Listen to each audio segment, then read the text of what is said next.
Excellent. So I'm excited to be here today. I've never been on the stage of a Tech Field Day event, so I'm pretty excited about that as well. My name is Calvin Hendryx-Parker. I'm CTO and co-founder of 6 Feet Up. Impactful tech leaders seek us out to help them solve hard problems. And I'm going to talk about one of those hard problems today and give you all a in-the-weeds primer on what RAG is, so retrieval augmented generation. Obviously, LLMs have been all the rage. And I think that we've seen a couple demos through the last 2 days that included some LLM work, and I want to actually show you what's actually going on underneath the covers. Actually, the other part is I want to tell you how bad most people's data actually is, which that's really the harder part of the problem. There's actually live code that goes along with this presentation, so if you actually wanted to check it out afterwards and play with the code I'm going to show you, it's all on GitHub and available for you to try out. And so today's journey is really talking about AI. I'm a big believer in AI being a multiplier. I think it's going to create augmented human capabilities. I think it's going to create new jobs that don't exist today. So I'm definitely on the optimist side of things. But the data management aspect of this is actually the real key here. So we're going to do a quick little demo, and then I'm going to show you kind of what the real problem is. But dealing with the data is the real part of the gold. That's what we're all seeking on, is structured data that we can feed into these systems to get insights, ask questions, find out all kinds of interesting things. So that's the last bit of actual slides we're going to talk about.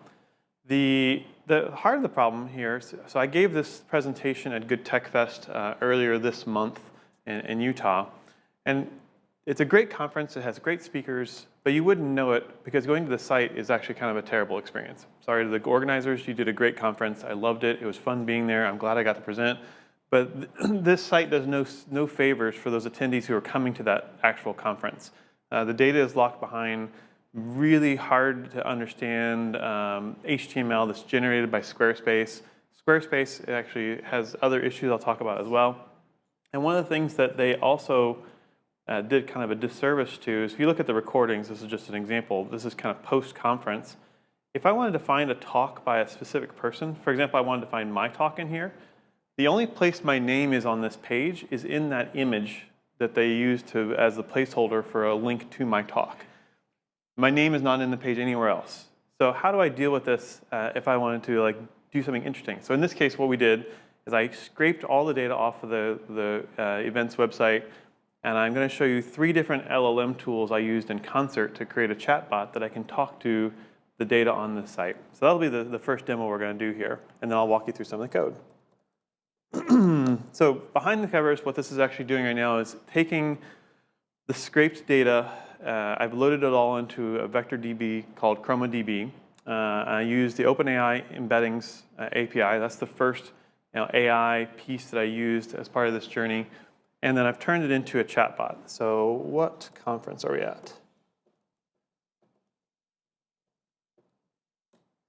And the goal is obviously to keep it from hallucinating. I want only facts back from the system. So I'm at the Good Tech Fest conference. That's promising. Who are the keynote speakers? I'm interested in understanding who's here, maybe what organization. So far, so good. It's actually giving me back exactly who the keynote speakers were. They had a whole day of TEDx-style keynote speakers. So that's why there's quite a few of them up there on that list. So far, so good. Let's see. Who is Calvin? Yes. Okay. I was one of the speakers at the conference, so it knows about me because my bio, well, I'll show you about that. My bio was somewhat included. It was a link. Is he speaking? Now you'll notice I've got history and memory going in here. I'm just saying, is he speaking?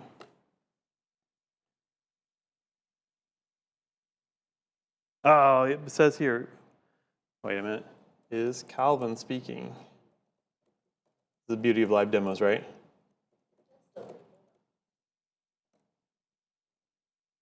Yes, Calvin Hendryx-Parker is speaking at the conference. That's pretty cool. Oh, it even told me what the title of my talk is and when it's going to be. Now, what is Calvin's talk?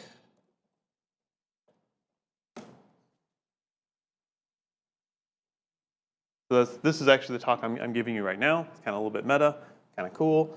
And now, for example, if I'm an attendee of the conference and I want to know who I should go network with and talk to, maybe who is a Python expert I should talk to?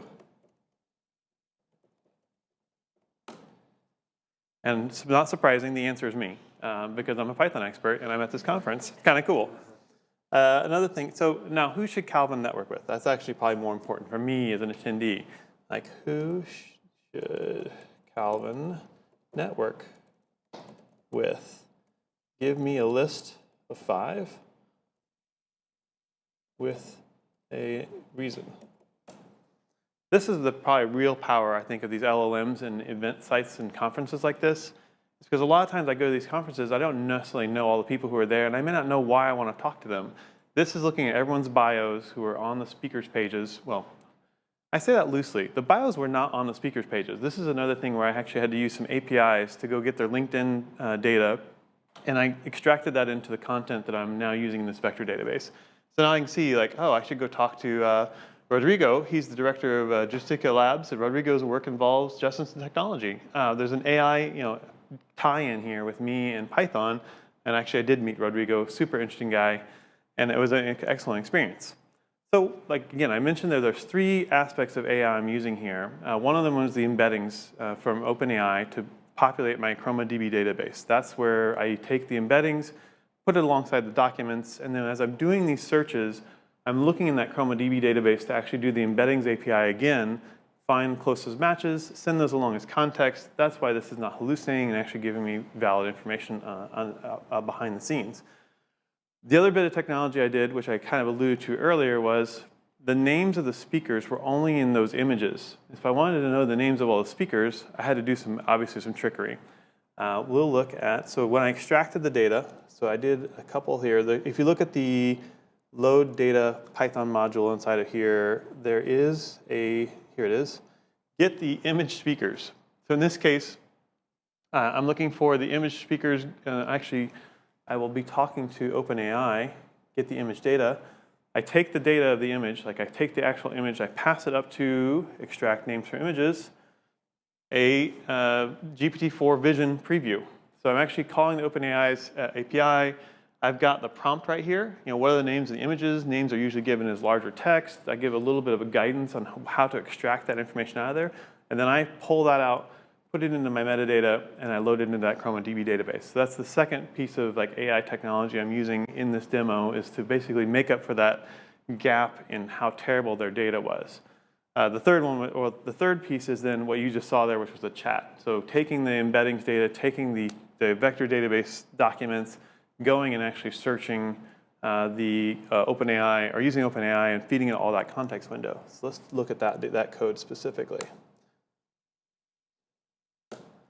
Oh, nope.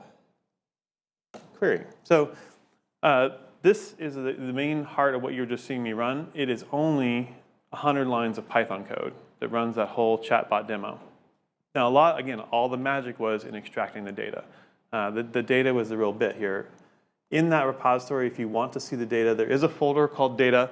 It does have the extracts I pulled when we used the APIs to get LinkedIn information for all the bios. So you can see here, for example, this is my LinkedIn bio. It's just a JSON with all basically your LinkedIn profile. I stuck that all in.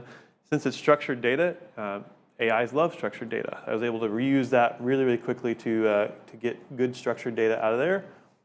The next bit was, go down here further, the Good Tech Fest website. So we scraped the website. This is just as simple as using wget with the mirror option. I suck down all the content, and then I start parsing it with my tooling in here. So the main tooling, you'll see that in the load data. There's going to be extracting the names and images. I'll go back to this.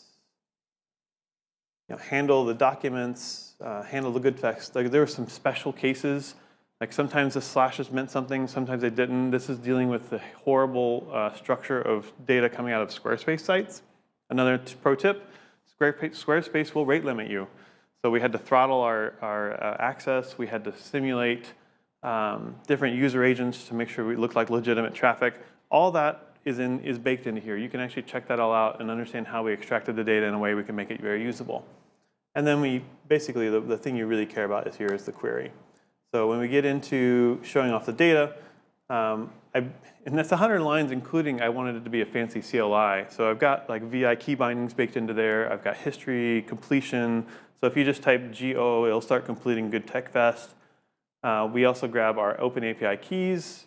We get a session going so we can actually have history. So I enable the history search through there as well. And I also send back everything in the prompt history every time I'm sending back another prompt API call to OpenAI.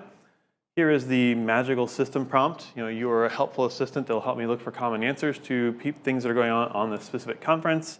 You should ignore things like vCalendar data, except when the question is about dates and times, so that I can get accurate information back about when certain things are. And then you get the context prompt. Here's additional information which should be used, and this is the user's question. We basically, at this point, now open up our, let's see, where's the collection? So we get the vector store. We initialize it with a collection name, in this case, Good Tech Fest. And now we use that collection to pull out those documents that we send along. There'll be, if we go in here, yeah, this is the key bit right here. If we look at the RAG data, we have the in results equal K. We set up K as a constant to give us back how many documents we want that are closest to the prompt we just put in. That's kind of balancing the number of tokens that you want to send. So it's kind of your cost of doing this operation versus the accuracy of it, or how much data you think is possible or needed to get back good answers. So that K is a thing you can tune. There's other things you can tune about this. Obviously, we saw yesterday you can tune the temperature and those kinds of things about the API calls. But this is the real magic of the RAG data right here. This one line where we put in the question, we give it a K, and it gives us back a set of documents. Those set of documents we pass along as part of our VectorDB response into the system. Now we call OpenAI. So we create based on a model. So in this case, our model is GPT-4. I think we used 4 as before 4.0 came out. It's crazy. This is in the same month, and new things obviously are moving very fast. And then we actually want to be able to stream these things back. So this is all asynchronous Python. You'll see that the responses stream back in real time, so that nothing's blocking. You're not waiting for the whole response to come back before you get anything. And that's it. That's how we actually made this all rock and roll. And what's kind of fun is you can go through and play with the code examples, tune and kind of mess with it. It's a good example of using these technologies that's really common to build these kind of chatbots. But start with great data. That's the real key here. Thank you all.